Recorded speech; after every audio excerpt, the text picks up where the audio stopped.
Yay! We're here. We're live. Welcome to another episode of American Sex Podcast Live. This is our weekly live stream. I'm Sunny Megatron. I'm not. He's Ken Melvoinberg. We're sexuality educators, pleasure advocates, and kinky perverts. I'm like, freaky perverts? What's the word? My brain. We're also married. This is how he can help know what I'm thinking because, it would be a whole shit show mess. Anyway, you may know us. You may know us from our TV show on Showtime, Sex with Sunny Megatron. Outside the Box with Sunny Megatron. Which is nowhere now. Like, that's old school. If you know Outside the Box, you're old. You are old school fan. You know. Anyway. That was our first TV show. You may also know us from our weekly podcast, American Sex, that drops every Monday on Spotify and iHeartRadio and Apple Podcasts and all those places. This Wednesday night live stream is different content. So it's kind of like you get 2 American Sex podcasts every week. And with this one being live, you never know what's going to happen. Like last time, I almost lost an eye. If you missed it, you missed some action. I'm okay, though. Everything's fine. We are part of a Wednesday night lineup here on Get Vocal called The Connection Zone. We're in the last time slot, but if you turn in a few hours earlier, you can hear all different sorts of shows, hear and see all sorts of shows on sex, dating, relationships, love, the whole shabil. Shabil is not a word, but Shamil. Shamil. Shamil. Shabil. Get your Yiddish right. No, shabil is a new word right now. Not. It's kind of the spiel. No, don't culturally appropriate my people's language and turn it around to something because you can't pronounce it correctly. Shamil. I can pronounce it correctly.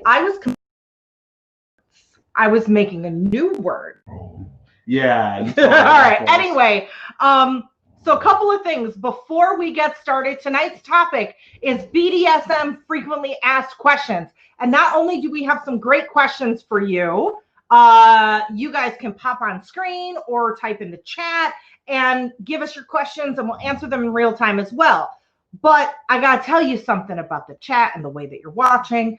If you're on the Get Vocal platform right now, you're a VIP. You're golden.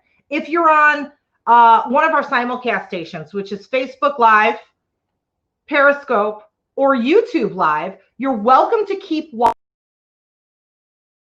However, any comments that you make on that platform, we can't see them. We can only see what's going on Get Vocal. As well as if you want to pop on screen and be on camera with us, you can only do that when you're on the Get Vocal platform. And lastly, once this recording ends at 9 o'clock Pacific sharp, we stay here. We have a whole after party, but it's only live for the people who are on the Get Vocal platform. So you walked in on simulcast stations right now. Look above you. There should be a link. Click on that link. It'll take you over to the Get Vocal party and you can watch with us there. If you don't see a link, go to bit.ly/ASP for American Sex Podcast stream. And I have a story for you. Okay. So I think you're in trouble. I had to update the bit.ly link. You know why? Because anyone who signs up with that link, who subscribes to our channel with that link, they get 100 free V coins to give away to hopefully us, but whoever you want to give them away to. Anyway, so I had to update the bit.ly link to accommodate for that. And I was like, what's an easy, everything I kept trying was taken. And I'm like, okay, ASP for American Sex Podcast. I was going to do ASP live stream. I'm like, that's too many words. That's too long. I want to make it short and sweet and simple so people can remember. ASP stream. So I'm typing it everywhere, posting it. And I'm like, ASP stream. So that actually is great. It's an ode to your love of golden showers. ASP stream. bit.ly ASP stream. So very easy to remember. Anyway, got that out of the way. So, V coins. Speaking of V coins, what are they? If you're on the Get Vocal platform, you'll see Thank you, Rachel. Thank you, Rachel. You'll see a little blue diamond right there. If you click on that, you can give us a little tip, buy us a coffee or whatnot. And if you're like, I want to give you more than just a tip, you can hop on over to our Patreon, which is patreon.com/American Sex. Last thing, 2 last things actually. Share this with your friends. If you're on the Get Vocal platform, there's a share link. Go ahead, put on Twitter, put on Facebook, let people know, because we're going to get started with the BDSM facts in just a second. And the last thing, I can't think because I'm seeing that, and there was one more thing, and it's important. Oh, if you're going to come on camera with us, or, you know, you can block your camera if you really don't want your face to be seen and just do your voice, or you can type in the chat. But the thing is, every once in a while, we repurpose this content. Sometimes I might put it on YouTube. I might put it on audio on our podcast.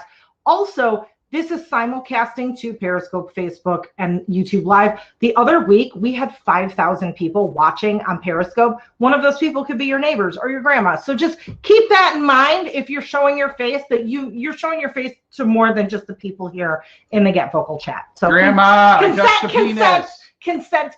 Grandma, I touched the penis. What? I don't know. Randomly. Okay. All right. Oh, I see people talking to their grandma. Yes, okay. There's one more important thing. Oh, yes.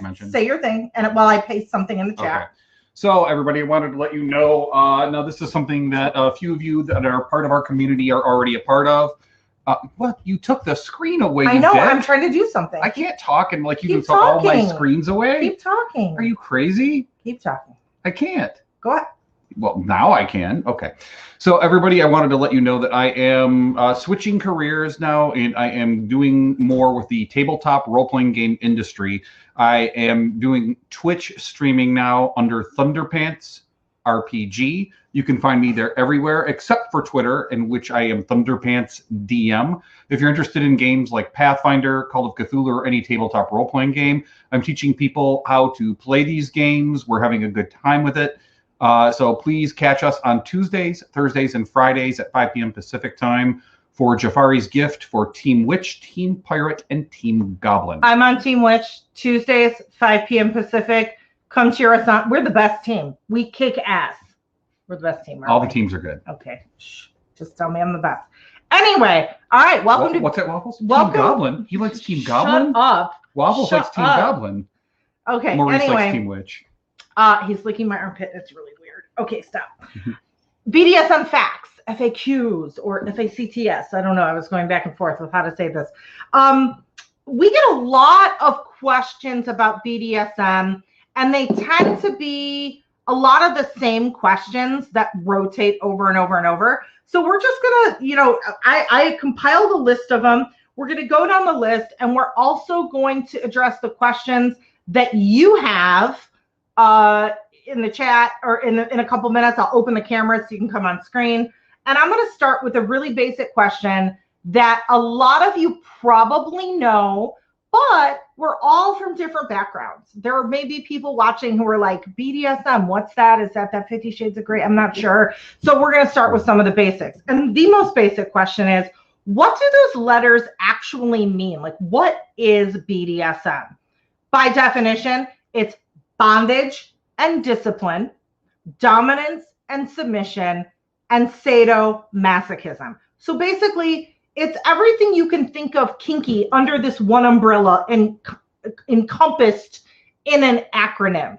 And you don't have to like every letter of the acronym to be into BDSM. I know a lot of people who are like, you know, I feel like I'm probably submissive. Like, I want to be told what to do, or I want to be used, but I guess I'm not really a submissive, and I can't be a submissive because I don't like pain. And that's fine. You don't have to like every letter of the acronym. Maybe you just like the B, which is bondage. I like to be tied up and like forced, or, you know, whatever, but please don't hit me. That's cool. You're still doing BDSM. And this actually relates to another question that is the last question on the list. I'm just going to bump it up. We've gotten this question a lot. Is age play, even the kind of age play that you might do without like a dominant submissive dynamic, like let's say you're playing by yourself, or you're coloring, or, you know, a lot of people do solo age play. I just sit there, I yell at people to get off my lawn. No, but I mean littles. I'm talking littles right now. Is that considered a part of BDSM? And if so, why? And I I've done age play. I wouldn't say I'm a hardcore age player. I'm age play friendly. I'll engage in age play here or there. I tend to be more of a mommy type. You're more of a mommy. Yeah, but that's age play. You know. Well, I was trying to think if you meant like you did like no, little. I'm not. A great little, by the way. It's just not my thing. I mean, I'm more of a little. I can be a mommy and get down on the floor and color. Like I'm cool. I'm that mom. I'll play Barbies with you and stuff. Anyway, sweet. But a lot of folks who are like hardcore littles are part of that little community. They're really into age play. They'll say like they'll go to BDSM events because they are considered part of the BDSM umbrella, and they'll be shunned by a lot of people who are like, oh, you know, I do rope, or I'm flogging, or, you know, whatever. I'm an edge player, or whatever they are. And they feel judged sometimes by others in the kink community. Like, oh, what you do is weird. Like you're glorifying pedophilia. And none of that is true. Go back and watch our episode with Mako from the Big Little podcast that we did here on Get Vocal. A lot of interesting information. We have also a couple age play episodes on our recorded podcast as well. Okay. But yes, littles are considered part of the age play community. In a lot of dynamics, there is still that dominant, submissive, or top bottom role. But even for those that isn't, and this is like, I want to like philosophize with you a little bit, and all of you too. And I'm going to open up the windows if anyone wants to come on.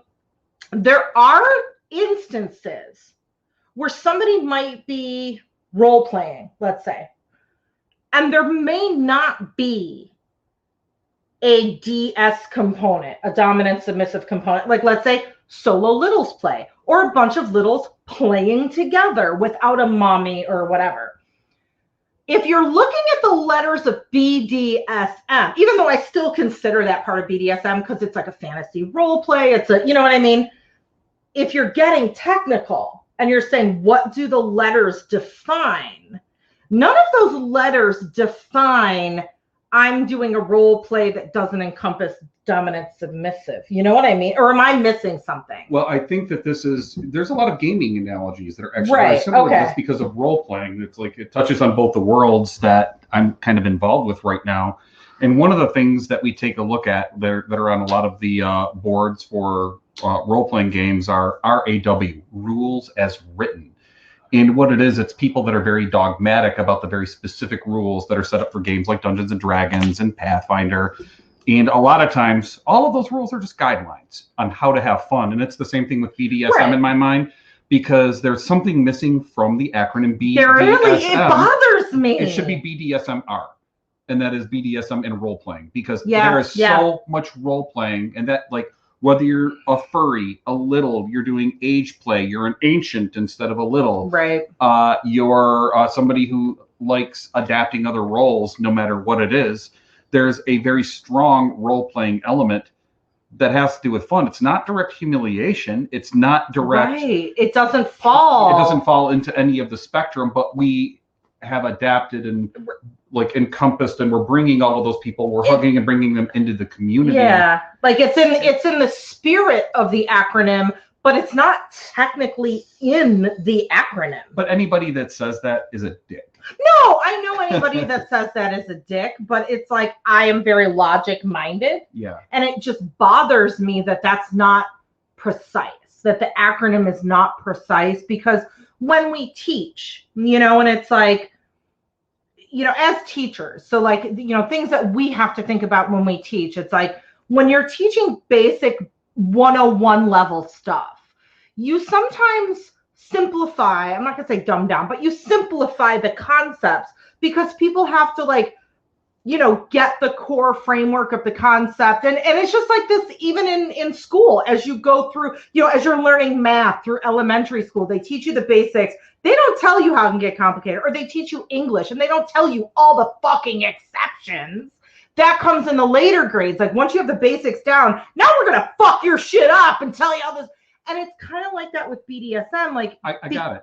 I got it. I want to finish my thought because we are, as educators, our audience is often new people.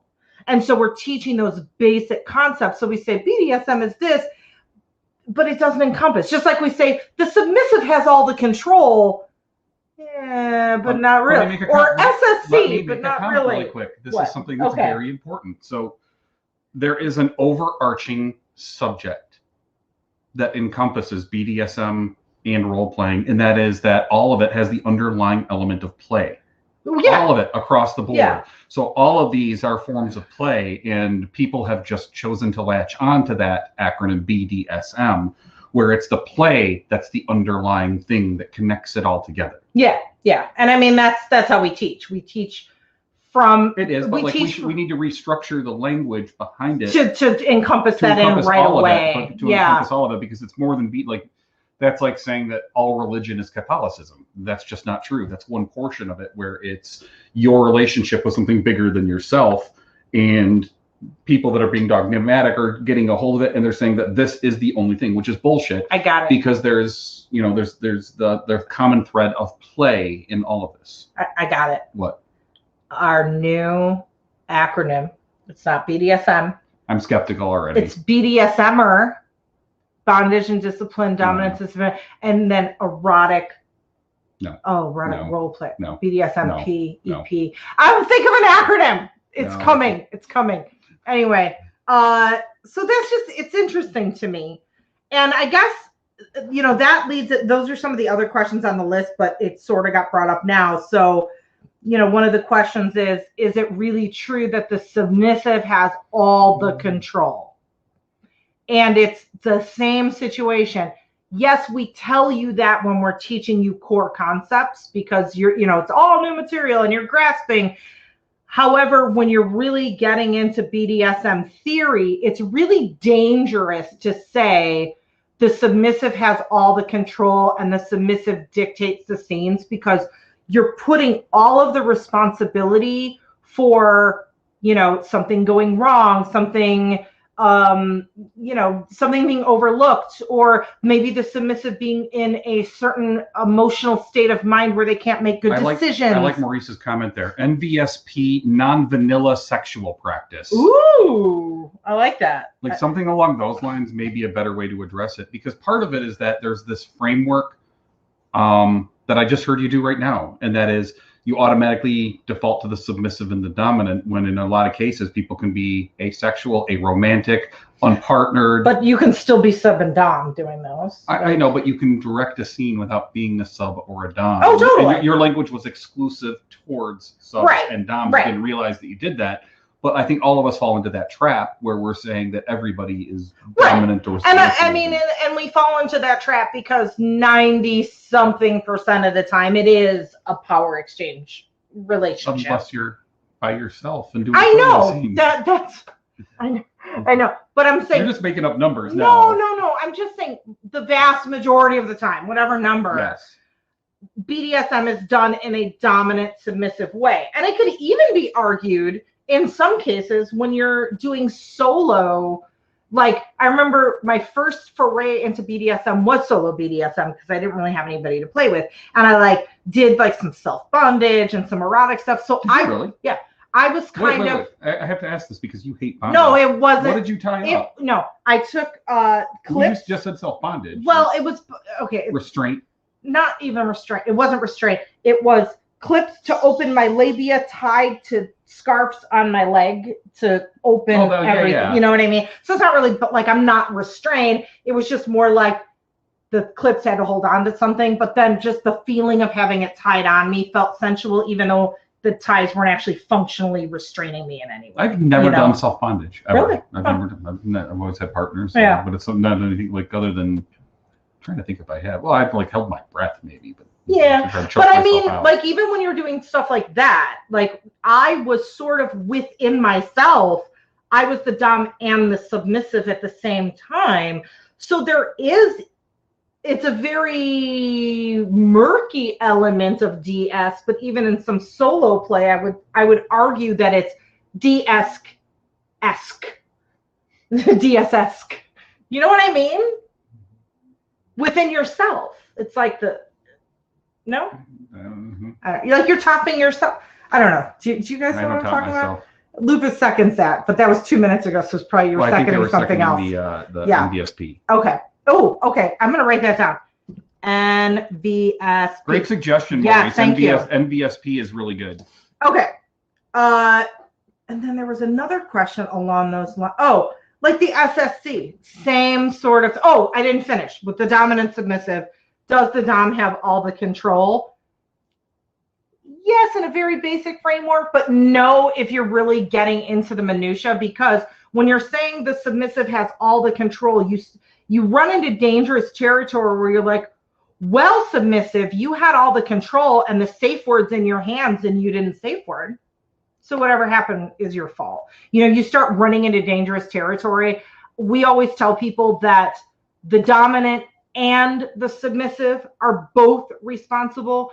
They both wear hats of having control. They're just in control of different things.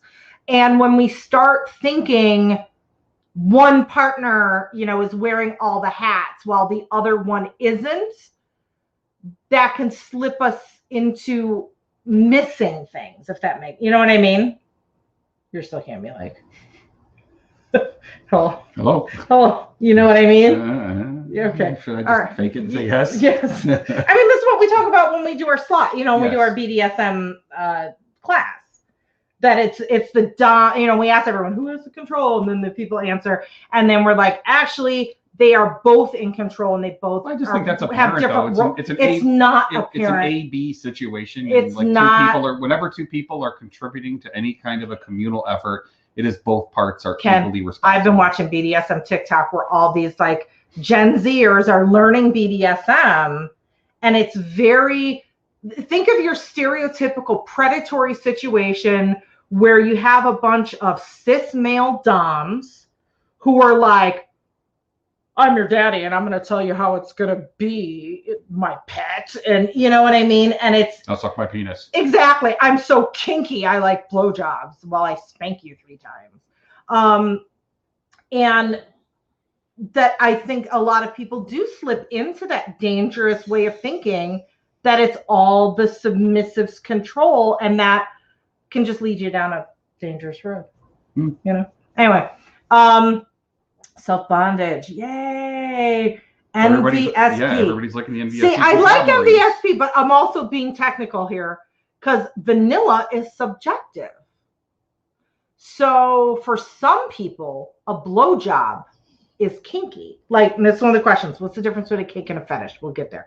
So a kink is something that you find that turns you on sexually that falls outside of the sexual norm. But the sexual norm is subjective based on not only your life experience, but whatever like social or cultural group that you're in. So let's say, I think that's taking it too far. No, it's not. It's not. I think people know what you mean when you say vanilla. It means like you're not having sex to procreate. You know what I mean? You're not. You're not doing. You're using sex as an alternative practice. You're being sex positive. I think being vanilla, like we go too far sometimes trying to define things into the term vanilla. I think most people know what that means. Okay. I think there's a common understanding there, don't you? If you're in the BDSM community, I mean, maybe not if you're new. If you're in the BDSM community, yes. I'm thinking for the new people. I'm thinking, because our audience oftentimes are people who are like, I've heard about BDSM, but I know nothing. So I'm thinking from that point of view. I gotta wrestle with it, but I'm liking it. Anyway. I like NVSP though. Non-vanilla sexual practice I think is good. So kinks and fetishes. Yeah, like that Maurice is a good point. That opens up the conversation to get people talking about their likes, their dislikes, and what they're into. That's true. That's true. Does. Yeah. Meredith, you're right. Dynamic is a 50-50 responsibility. Yeah. Totally 100%. So kink, something you like that falls outside of the sexual norm. A fetish, on the other hand, and we often use these words interchangeably. I'm giving you the dictionary definition. A fetish is when there is something that turns you on sexually that is not normally a sexual thing. And by many people's definitions, oftentimes a person's fetish, they can't get off without that thing being incorporated. So for some people, it could be feet.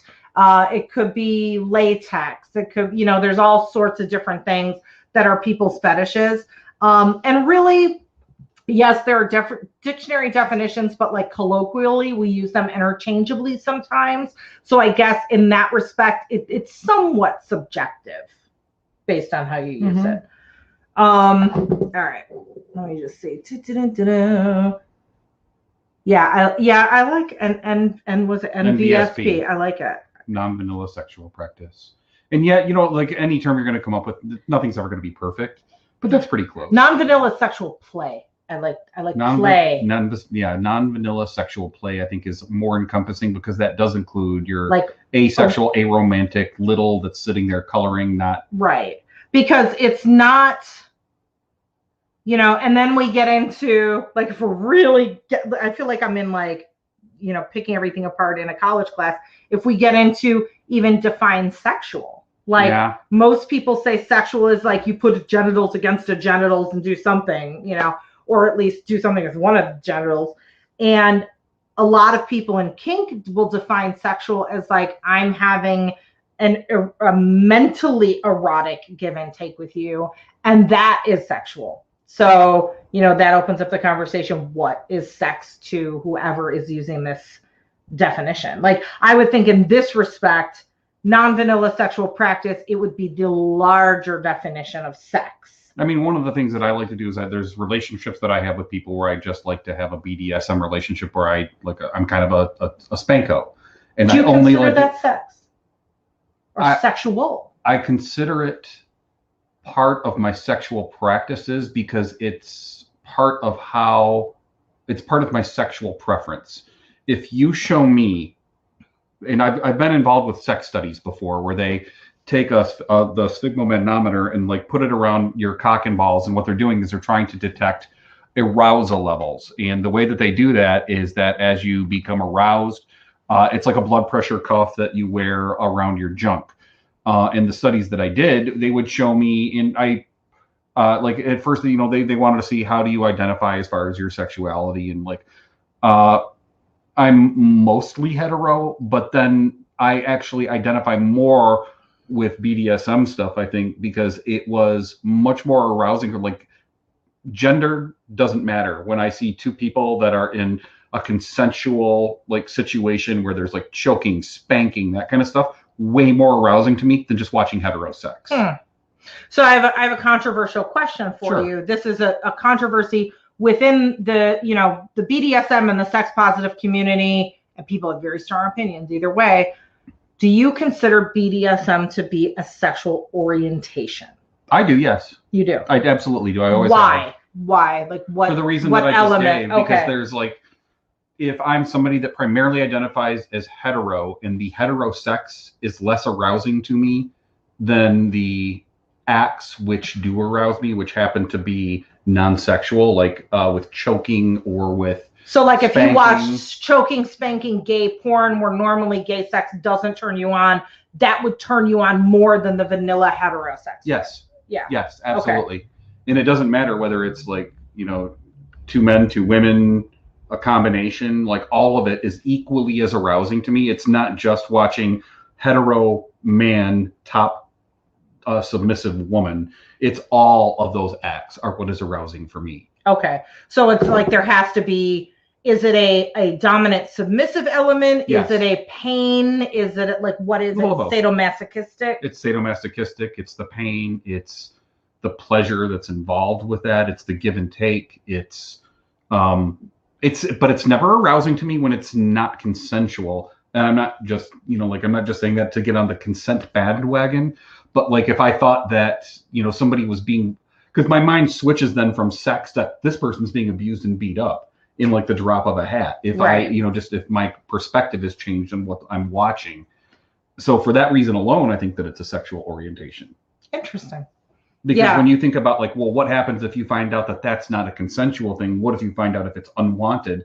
Then what I'm watching is, boner killer. It's rape. Right. To me, like if somebody's hitting somebody and it's not consensual, that's the same as rape as far as how my body processes stuff. Now, I'm not comparing rape to physical assault. That's not what I'm saying. But Right. like I'm saying how my body responds Right. on my arousal levels. If I know that there's not consent being involved, it is not sexy. It then feels like a power control thing. So part of your arousal lies with the person bottoming or receiving, knowing Pain that they sluts want. are sexy as fuck, and that's part of it. Is that Okay. really hardcore pain sluts that are doing stuff with blood play and piercing, all that is. But it's so not like to I'm me. drilling down to what turns you on. It's not just the act of that person's being hit or blood play or whatever. It's There's a catharsis it's the fact it's not the action by itself. No. It's the action and knowing that the person receiving it is enjoying it. It's the enjoyment. It's not just of enjoyment, the but masochist. It's enjoyment. It's submission. A lot of it is like I know that person is submitting, right? And it is that they're getting a catharsis for maybe some of the shit that they're dealing with. There may be trauma that like I can release from getting cut or from getting pierced or from getting spanked or choked. And I don't want to say like there's like a commonality there with like how the people are looking, but there's like if you watch the TV show Lie to Me, it's all about micro expressions, and I think that's part of it for me, and that is very sexy. Oh, wait a minute, we'll see. A lot of straight guys showed signs of sexual arousal. Yeah, totally. Yeah, interesting. Huh? Okay. But it's the micro expressions. Like if I thought that there was distress there as opposed to release of some sort, right, it would be a boner killer. Huh. That's just me though. I'm not speaking for anybody else. So it's really the release and I don't mean enjoyment like at face value enjoyment, even like I would consider submission enjoyment, because they're enjoying submitting to you, even if it's on the surface making them miserable. Deep down, they're enjoying it in some way. You know what I mean? Yeah. So that is what turns you on. The enjoyment, yeah. Interesting. And it also turns you on not if someone is suffering physically, suffering in a consensual way, physically, but if someone is suffering mentally or like if it's a mind fuck and there's nothing physical, do you get the same enjoyment? Like, is it the same scenario? Yeah, if I know it's consensual. Right. Same thing. Like, I mean, I'm not a monster. I don't like. No, I'm saying same circumstances. It's consensual. They're enjoying it. It's not physical. It's all mental. But I mean, if you show me a video of somebody going through an interrogation scene and it was impossible to tell, is this a cop doing this to somebody to extract information, or are these two lovers that are role playing a scenario and I can't tell the difference between them? It's not arousing. I have to have a point of reference to know the difference. Okay. It's not the act of violence or interrogation that's arousing. It is the give and take, the knowledge that these people are going through this journey together. That's part of the sexiness. It's, I mean, there's a lot to it. Okay. And this reminds me of another question that was on the list, because it sounds to me like you really get off on like the power exchange. Yeah. See, I get where Ken is coming from the sub side that that loves giving pain to a dom, but I totally get it. Yeah. Yeah. Okay, so one of the questions is, what is a power exchange and why is it called that? And this is also one of those things, just like the BDSM acronym, that I don't feel completely accurately describes what's happening, and it's a little misleading. Oh, I know the answer to that. It's because I will generate electricity if you stick your finger in my butt. No. That's the power exchange, isn't it? No. You got to press the prostate button to turn everything on. So, if you look at some of the definitions of like, what does power exchange really mean? Because I actually have a hard time, like conceptually, I understand what it means, but to me, the words don't really mean what it really means. It's sort of what I just described. Like it's that power exchange that is sexy. It's the give and take. It's the give and take.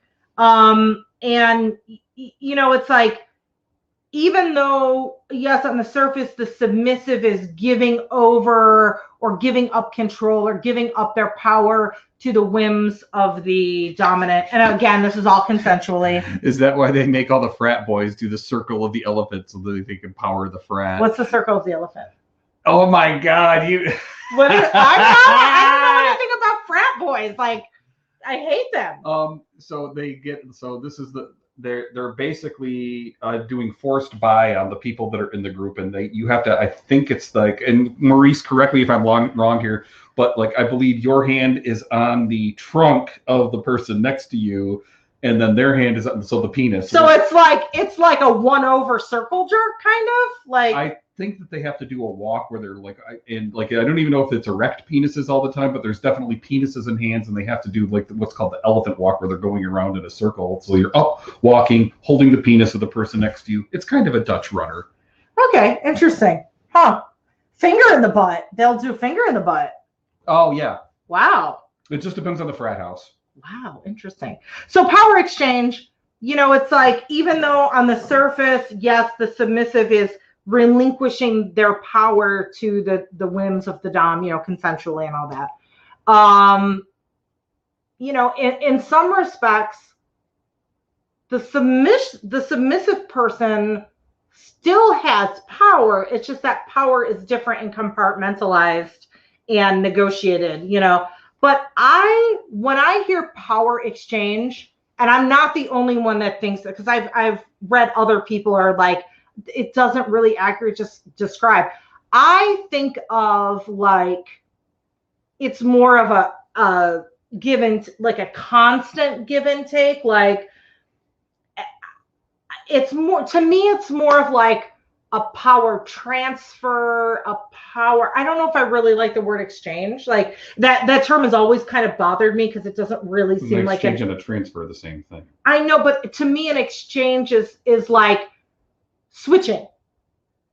And it's not switching. It's I give you something, you give me something. Right, which is switching. You give me, I give you. We're switching. That's not switching. Yes. I don't understand what you mean. Here, take this pen. Take the pen. But you're not switching, you're exchanging. Right, which is switch, whatever. You know what I mean? But it's like, it's a back and forth, as opposed to I am giving it to you, and for the temporary, not having that control. To me, it's more of a transfer, a temporary transfer, or, you know what I mean? Like, to me, exchange just doesn't sit right in my brain, even though I know that's what it means. Just like BDSM, we know it's in the spirit, but it's not exact. I think the words power exchange are not that really, nobody's dying on that particular hill. I don't think it's terrible. I've read people are like, it doesn't really accurately describe. Those are people that are playing devil's advocate, and probably they're a white hetero dom. No, I think also, and maybe it's like neurotypical, like those words just never landed right for me, because they're not exactly correct. It is a power exchange, though. Yeah, I don't know. Anyway. Oh, somebody's coming on. Anyway, Joshua's coming on. Oh, hey, hi. Joshua. Hi, you got a question or comments? What's up? Well, question. Oh man. Good. So my question, spontaneous questions. I really like the conversation y'all are having. It's really interesting and engaging. Awesome. Cool. I guess isn't really BDSM related, but have you guys interacted or interviewed with people in the UK at all? Oh yeah. A little bit, yeah. A lot, yeah. Actually, I have a lot through the years. Nice. Like all over. It's pretty. It's. I've been following a sex educator who just interviewed somebody, and she's on YouTube. She has a podcast, and just kind of branching out more to get other opinions, and just kind of engaging more in that kind of way internationally, and so it's kind of curious to see if you guys know anybody or recommend anybody to like tune in, listen to. What is her name? Maybe I know her. What's the educator? Get on my laptop. Yeah, I mean there are so many great educators. I'm trying to, and this is actually one of leading into one of the other questions is like where to get resources, and I kind of have like a little bit of a conundrum with resources. There are a lot of great educators that you can find on YouTube, even on TikTok, and then there's also a lot of really crappy ones, and it's hard to tell the difference. Like I would definitely go with some of the, classic, well-known people like the Midoris of the world. Like Midori, very well respected, very well known. People like, I don't know, Grade Dancer, and people that have been in the BDSM scene. Anyone on kinkacademy.com. Yeah, there's great resources out there, but they're hard to pinpoint, if that makes sense. Also in the UK, there's specific guidelines that they have for sex education there that they do not have here in the United States. And lately they've actually been cracking down since they've had more of a Tory government and it's more of a conservative bend to it. They've been doing more and more to eliminate things with sex positivity, porn, and like sex positive sex educators as well. So there's a little bit more like licensure there, what they can do. Now, that doesn't necessarily mean that's the YouTube content creators. It's more like folks that are teaching at universities and schools and any kind of a formalized form of sex education is what they're really trying to crack down on. Her name's Hannah Witton, Witton. Cool. It sounds familiar. Yeah, I gotta look. Really familiar. I'm sure if I saw her face, I'm much more of a face person than a name person. She's friends. There's a lot of great educators out of Australia. That's one of the places that we deal with a lot internationally. It's like Canada, Australia, the UK, Italy, Brazil.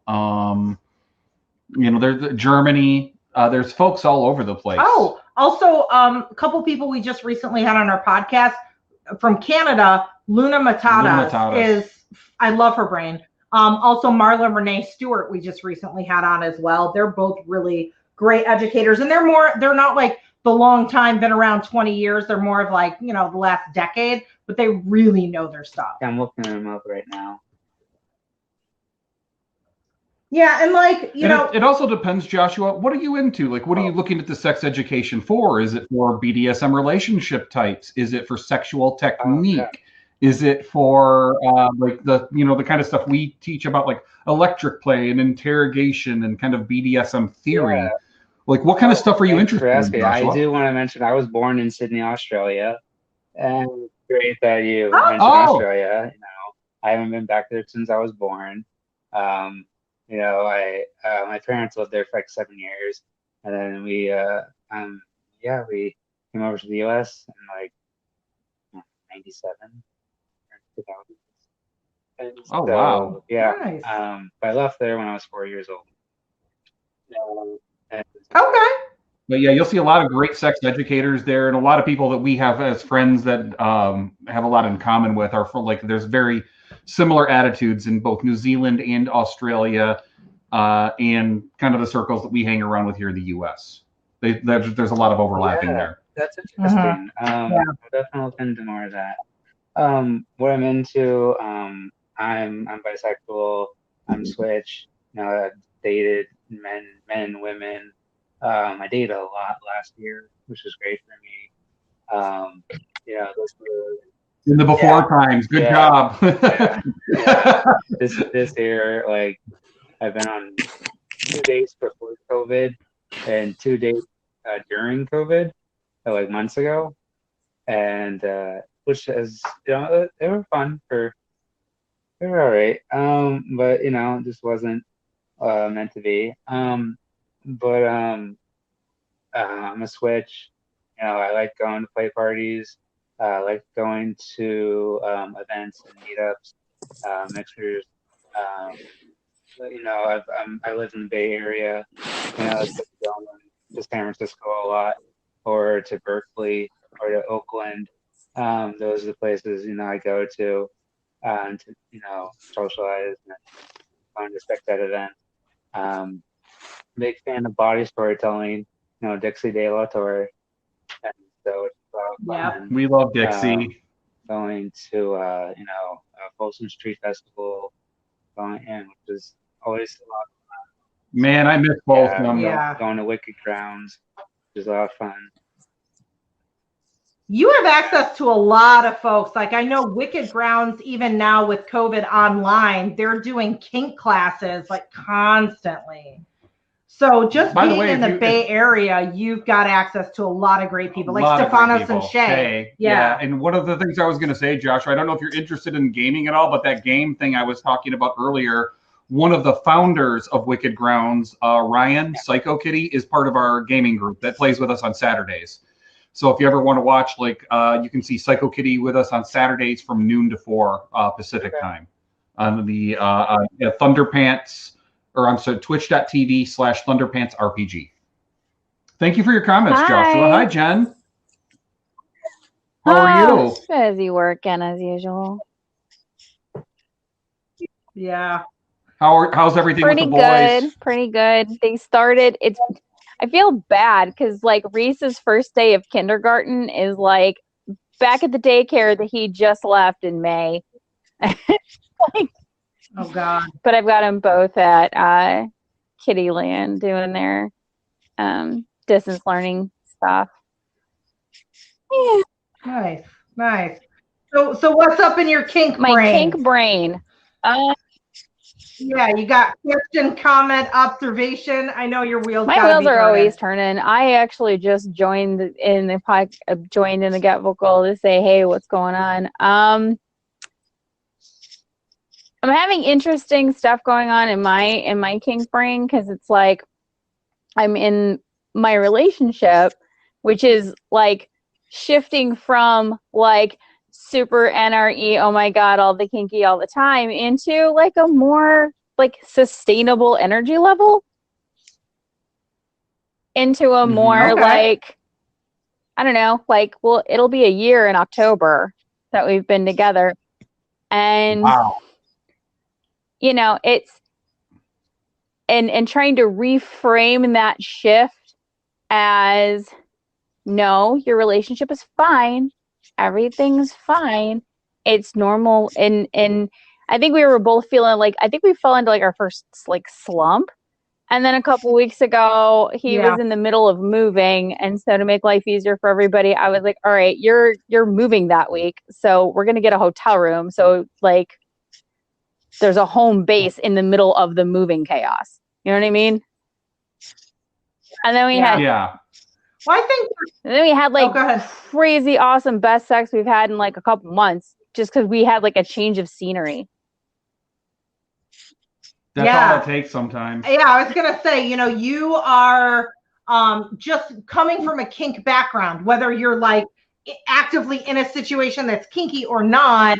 You have, exercised those brain muscles of newness and novelty. A lot of times, if you go to a relationship counselor or whatever, they'll tell you for that, oh, we've hit a slump and, should we go on a date night? Should we? And it's date nights might work to a point, but oftentimes what they find is if you do stuff that's exciting, scary, they're go bungee jumping together, go to an escape room, do something that's outside of your comfort going to zone. a hotel these days? These days, yeah, that's true. But I get more anxiety about a hotel than I do a roller coaster. Do something that's outside of your comfort zone that really gets your adrenaline going, all those neurotransmitters going, all that, and that helps the bonding. And this, whether you actually know it or just more intuitively know it, this because you're kinky. So it's a lot of people who aren't kinky might have to go spend that money to go to an escape room or go bungee jumping or this and that. But you're kinky, you can invent those daring new environments and play spaces with your imagination. And you have really good practice doing that. And you have the creativity. So it's that's where it's at. But I also know it's you're a parent, real life happens. partner's moving. When the fuck do you have time or energy to Right. be that creative? But That's also, hotel sex is fucking awesome. I miss hotel sex Man, so much. there was this great chair in the hotel. It was like this kind of U-shaped club chair, and when I sat in his lap, my knees fit alongside it like perfectly. Like it kept my pelvis from getting too splayed out because I'm getting old lady pelvis. And so, man, I was just riding him like, it was the best. It was the best sex chair ever. That's awesome. That's very cool. That's very cool. And I also want to just note, I noticed Vic13 had popped on and off. If you want to come on, we'll go ahead and answer your question. If you got Vic, one. if you have a question, let us know. Hi, Meredith. Hi, Meredith. How are you? Oh, good. Good. You got a question, comment, observation? I have nothing. Just jumping on camera. Yay! Hey, that works. That absolutely Vic, works. I saw you for just a second. You came in and then you disappeared again. Did you have a question, Vic? I have one quick thing I wanted to add on to what I was saying. So when I first started dating my partner, and I mean it was super exciting. It was super intense. It was super awesome. And I actually wrote on a Post-it that, if the new relationship energy is really just a big dopamine rush, can we use kink to extend our NRE or to create little like NRE dopamine rush spaces even as we go through our relationship to keep it fun and exciting and like still like just to keep it fresh. Yeah. I mean, from what we know, not only anecdotally, but some of the studies that have come out, like Brad Sangarin and his team at Northern Illinois University has studied a lot about like, pair bonding and sadomasochistic situations and that sort of thing. And, what we intuitively know and what the little bit of science we have tells us, yes. But then the question remains, is that feeling going to be the same quality as the real new relationship energy? Or is it going to be like, the Wish version? I don't know.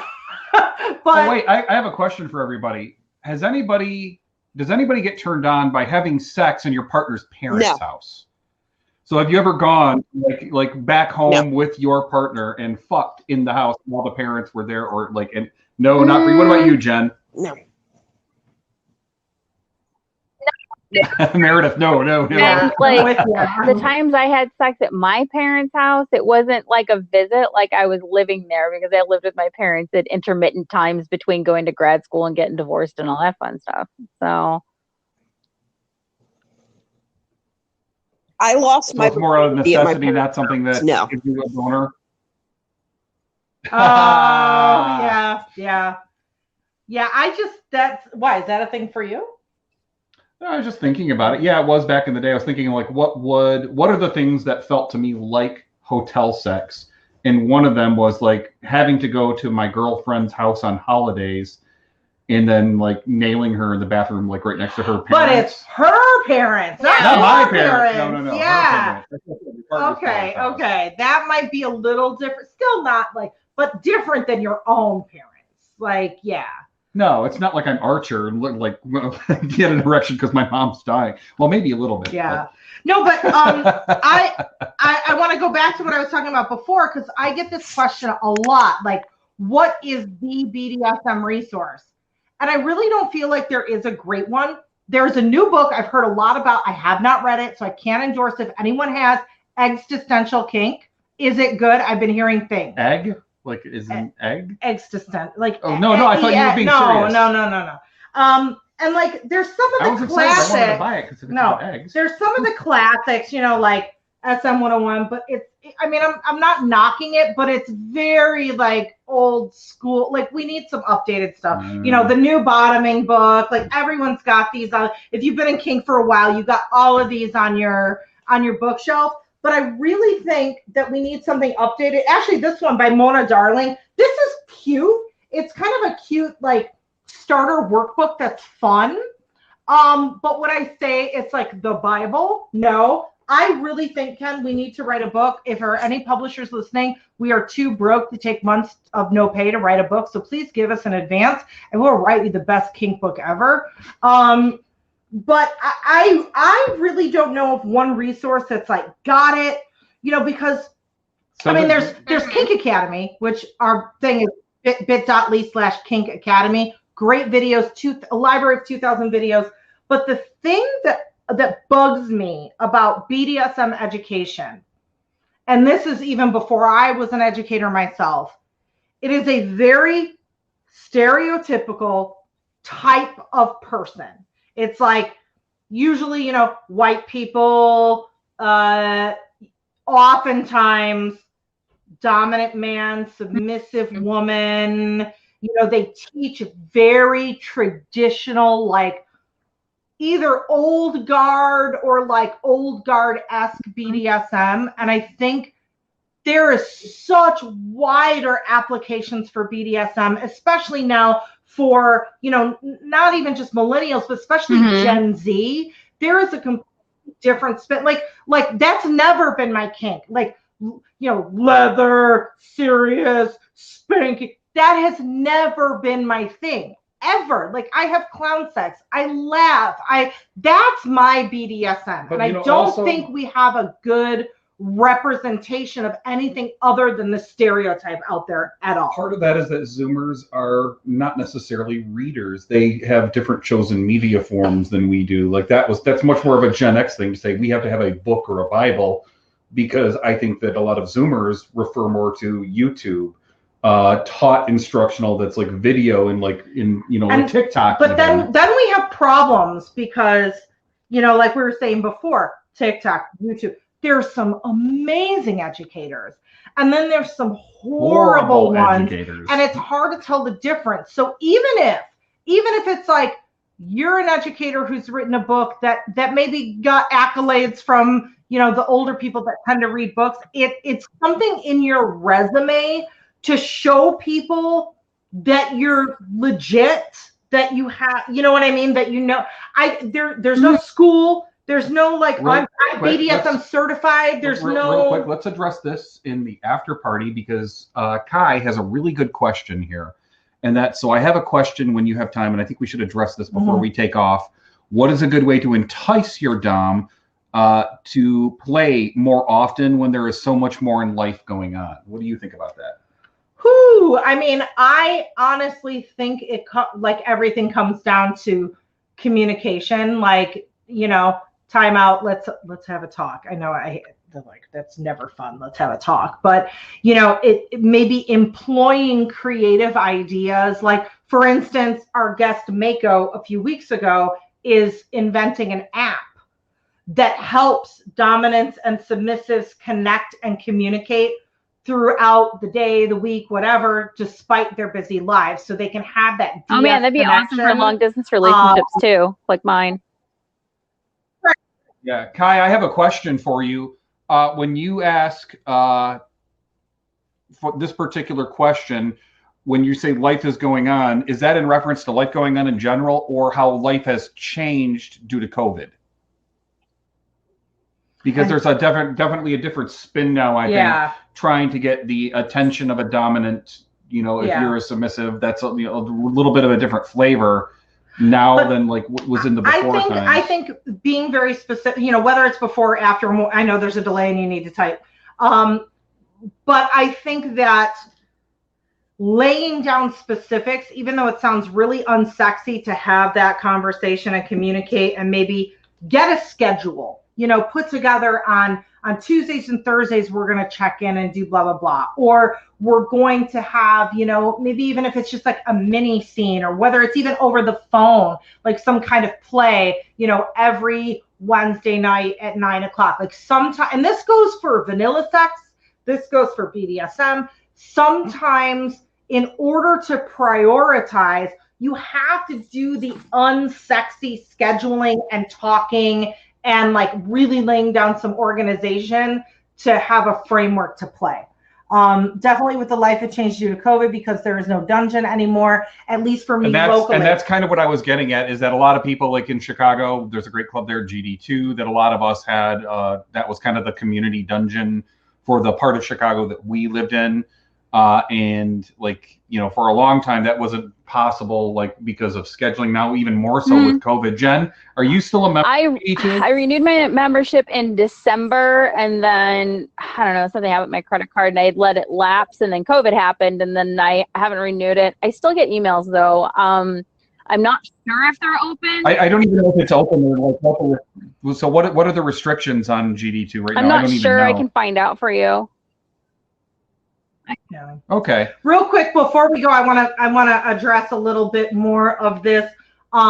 If you go back, and I don't know what episode it is, but on our recorded podcast, I did a long distance BDSM episode, and there are some scenarios and games and also online tools that you can use, whether it's like a long-term like orgasm control game that you play. Was that April of this year? I don't remember what it was, but that you play throughout, the week, or there are different online tools that you can use, like writeforme.org, if like, punishment writing lines is a thing.